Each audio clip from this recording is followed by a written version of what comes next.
This is Michael Popok, Legal AF, with some analysis and breaking news about Lindsey Graham responding to the 5 total pages of the Fulton County, Georgia special grand jury report that were released to the public. The same report, 5 pages out of about 1,000 that are still not released to the public, in which Donald Trump claimed, "I'm exonerated," which is no such thing. The only parts of the report that Judge McBurney of Fulton County ordered be released while the district attorney, Fani Willis, continues to consider whether and when to indict, quote unquote, multiple defendants that she identified at least as a multiple number when she last appeared in court 3 weeks ago, and the indictments that she said were, quote unquote, imminent. I think they're even more imminent now that Judge McBurney has thrown accelerant onto the fire under Fani Willis to bring her indictments. In the meantime, he's going to spoon feed to the public, the judge, just certain small aspects of this, what I have to presume is a report and a compendium and an appendix comprised of 75 different witnesses' testimony, including Rudy Giuliani, including Lindsey Graham, and all of the documents that go along with it. This could stretch into the couple of thousand pages, but there's only 5 pages that are out, so I don't think anybody should be patting themselves on the back or twisting themselves out of shape, congratulating themselves like Donald Trump, because we don't know what is in the other 995 pages, including, according to Judge McBurney, a complete, in his words, roster section, a section marked roster of all of the defendants and people that the grand jury thinks should be indicted and should not be indicted. So we're beyond the point of, hey, I wonder if the special purpose grand jury in Fulton County recommended to indict anybody. They did.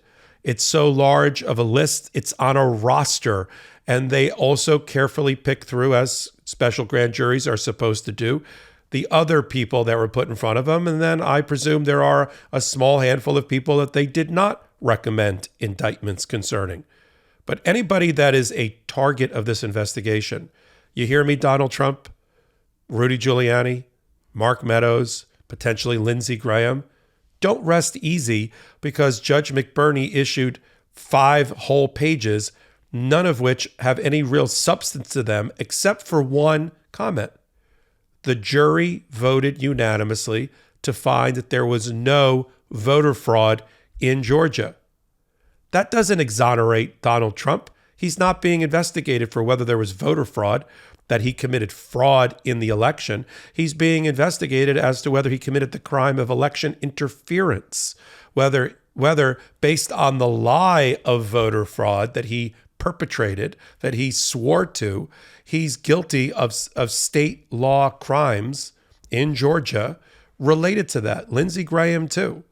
The other part of the report, besides the unanimous finding that there was no election fraud, so in other words, Trump, what are you talking about? There wasn't any, and they relied upon testimony of poll workers, investigators, election officials, and the like to make that conclusion, having seen 75 witnesses, having reviewed thousands of pages of documentation presented by the prosecutors.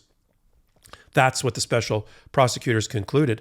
And then they said, as they also think, and this is not a good thing for Donald Trump or for Lindsey Graham, it's a bad thing for anybody who testified, because the grand jury also, in the 5 pages that were released, also said that they found that at least one, if not more, witnesses that appeared in front of them committed perjury, that they lied under oath, that what they said was demonstrably false and was proven so by the prosecutors through other witnesses and documents.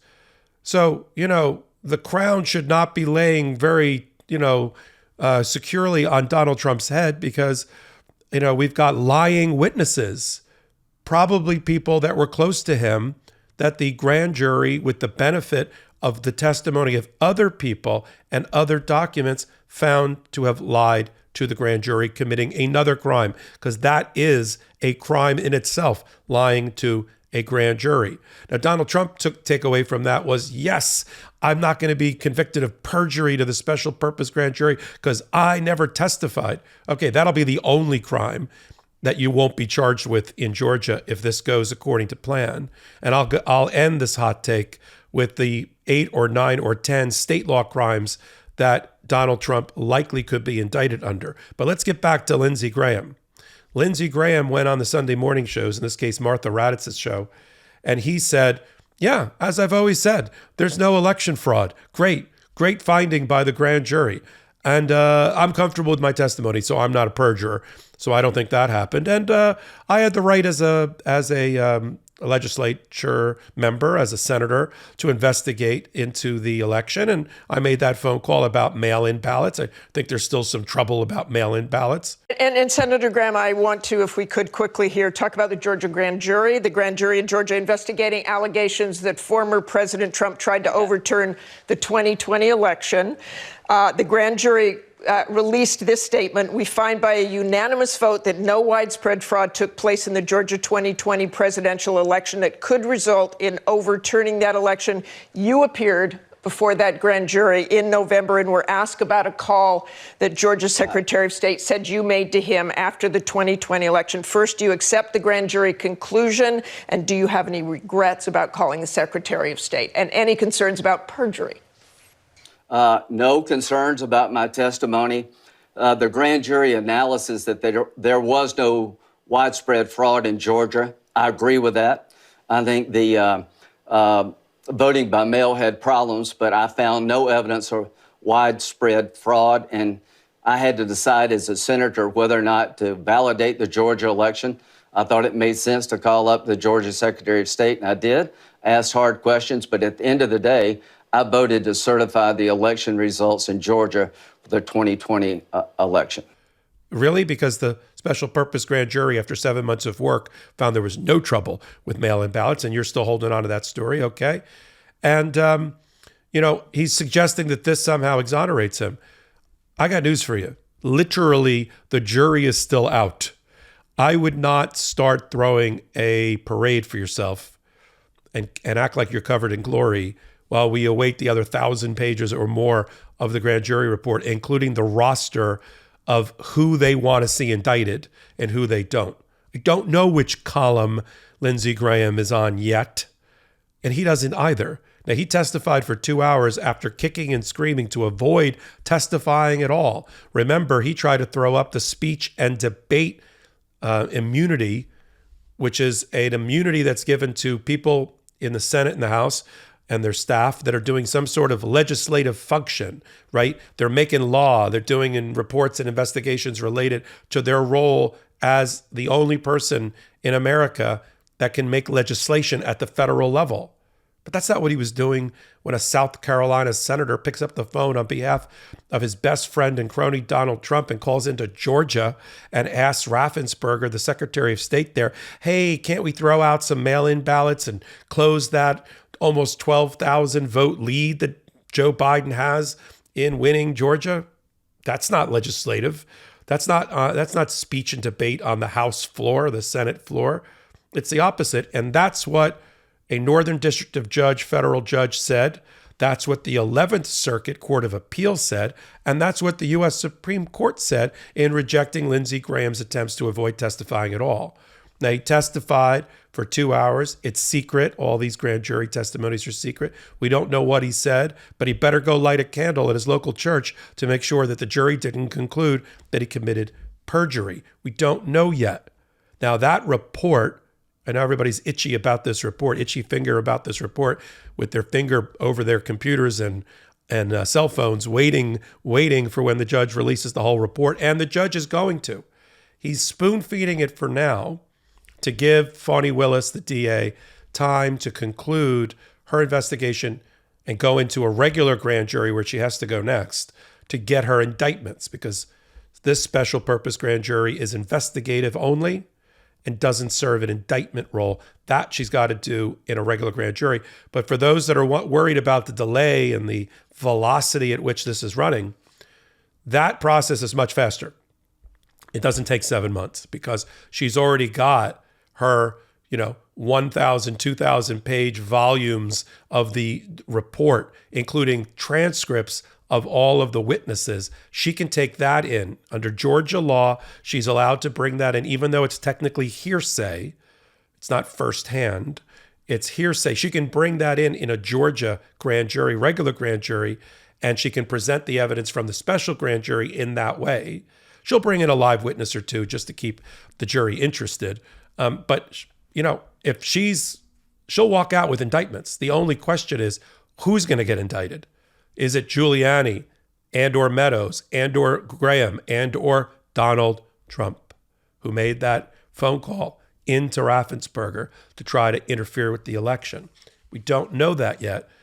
And the judge is giving the DA a little bit more time, although based on his order this past week, he wants her to keep him posted on as she makes her decisions about indictment, because he's ready to release the other aspects of the report. Eventually, when the indictments come out from the regular grand jury, the entire report, just like the Jan 6 report, is going to be published, is going to be out for all of us to look at. And just the way that we're now on Legal AF, my podcast on Wednesdays and Saturdays, we're pouring over the Fox files, the emails in the Fox Dominion case.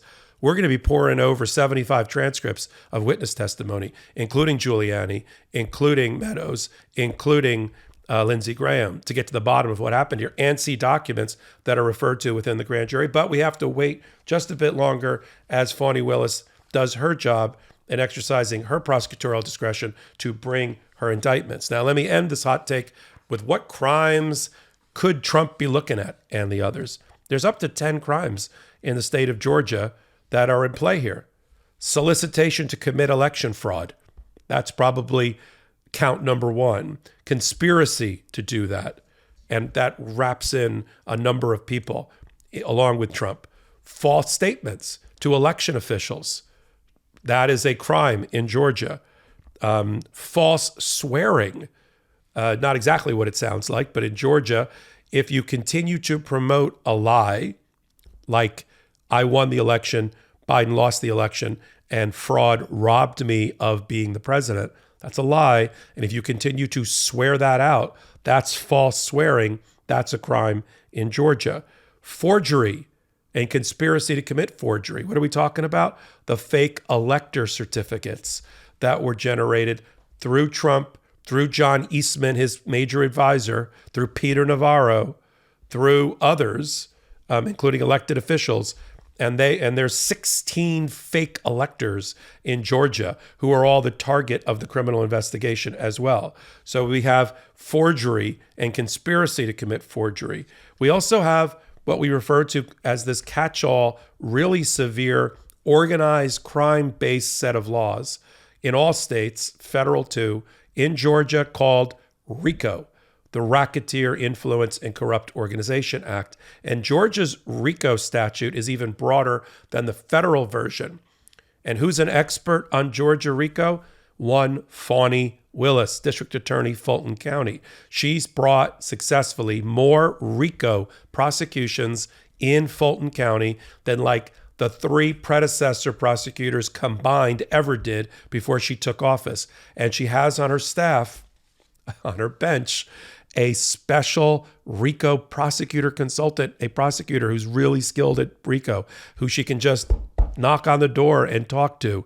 So all betting people who are in this business, the law business like I am, think that they would be shocked if Fani Willis didn't bring a RICO, which allows her to bring any one of these individual acts that I just talked about, the phone calls from Lindsey Graham into Raffensperger, the phone calls from Meadows and Trump into Raffensperger, the presentations by Giuliani to Georgia State House people to try to get them to change their vote and go along with the fake elector scandal.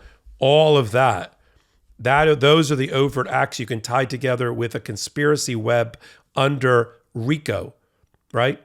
And bring them all together in one count related to that. And that probably has one of the highest counts for sentencing purposes if it's proven to be violated. That's what we're watching. Forget the kabuki theater that's going on right now about, the 5 pages out of 0.01% of the report is out and my name's not in it, so I'm doing great. I'm exonerated. Forget that. The big sections of that report that go to who should be indicted have yet to be revealed. So anybody that's that's talking now tough is just whistling in the graveyard, including Lindsey Graham. We'll have to see when the final decision to indict comes out. I think as February rolls into March, we're going to see that announcement. And I'll be right back here on A Hot Take, giving you this analysis in real time. If you like what you've heard, I do it about once a day on cutting issues in legal and political universe. I also co-anchor a top-rated legal and political podcast on the MeidasTouch network called Legal AF. Every Wednesdays and Saturdays, we're on YouTube and every place that you can pull your podcast from. And you can follow me and all of my kind of special content on social media at MS Popok. Michael Popok reporting.